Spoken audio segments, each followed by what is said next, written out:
Shalom jemaat Tuhan, jumpa lagi dengan saya di program Rekat Renungan Singkat di channel YouTube Johan Kristianto.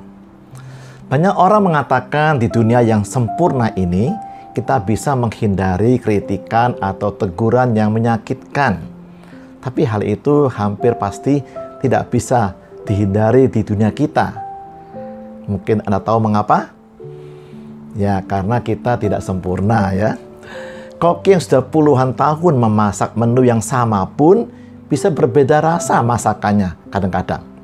Atau pengendara mobil yang sudah mengendarai mobil berpuluh-puluh tahun sekalipun terkadang juga bisa melanggar ya dan menyebabkan kecelakaan lalu lintas. Ketidaksempurnaan yang kita warisi dari bapak leluhur kita Adam membuat kita melakukan beberapa kesalahan dalam kehidupan ini. Walaupun kesalahan tidak dapat dihindari, tetapi semuanya itu dapat diampuni. Bagaimana kita menanggapi kritik atau teguran yang menyakitkan dengan bijaksana?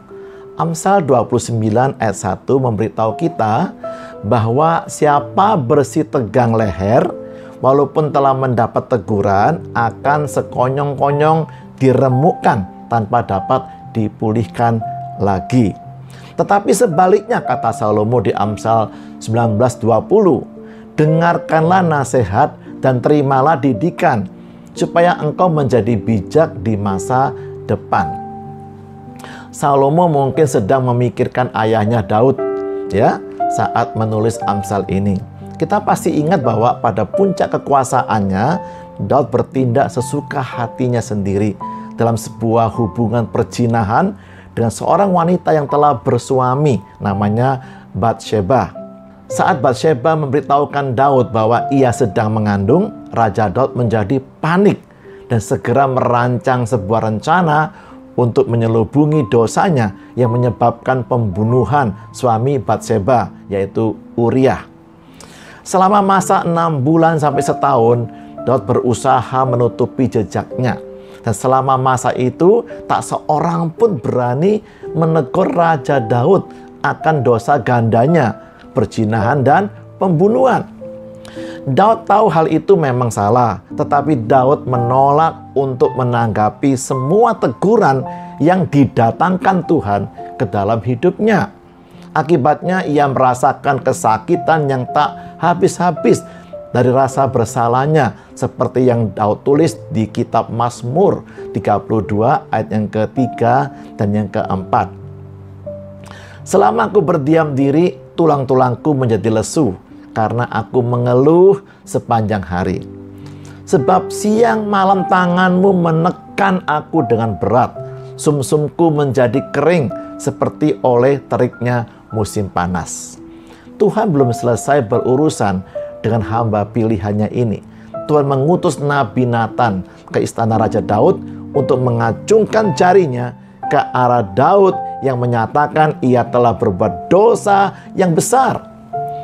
Daud bisa saja menyangkal tuduhan itu karena dia raja, dan bahkan bisa memerintahkan untuk menghukum mati Nabi Nathan. Tetapi dalam sekejap, Daud membuat keputusan yang menyelamatkan karir, keluarga, dan hubungannya dengan Tuhan. Ia menerima teguran Tuhan dengan mengakui kesalahannya, menerima pengampunan Tuhan, dan mengubah hidupnya. Percayalah bahwa Tuhan telah mengizinkan semua teguran itu masuk ke dalam kehidupan kita untuk suatu maksud. Kita bukan korban dari orang-orang yang memusuhi kita atau korban dari keadaan yang buruk. Tuhan yang mengendalikan semua yang terjadi pada kita, termasuk kritik-kritik yang tidak diundang terhadap pribadi kita, atau kritik-kritik yang tidak pantas terhadap tindakan kita, atau evaluasi yang tidak adil terhadap maksud-maksud kita. Ada sebuah contoh yang terjadi di zaman pemerintahan Raja Rehabeam yang naik tahta menggantikan ayahnya, yaitu Salomo yang telah wafat. Putra Raja Salomo ini tidak memperhatikan nasihat ayahnya akan pentingnya mendengarkan teguran atau kritik-kritik terhadap kebijakannya. Saat Rehabeam naik tahta, bangsa Israel baru saja terperas habis jasmani dan ekonominya. Jadi mereka menghadap raja yang baru ini dengan sebuah permohonan. 1 Raja-Raja 12 ayatnya yang keempat. Ayahmu telah memberatkan tanggungan kami, maka sekarang tolong ringankanlah pekerjaan yang sukar yang dibebankan ayahmu dan tanggungan yang berat yang dipikulkannya kepada kami, supaya kami menjadi hamba-Mu.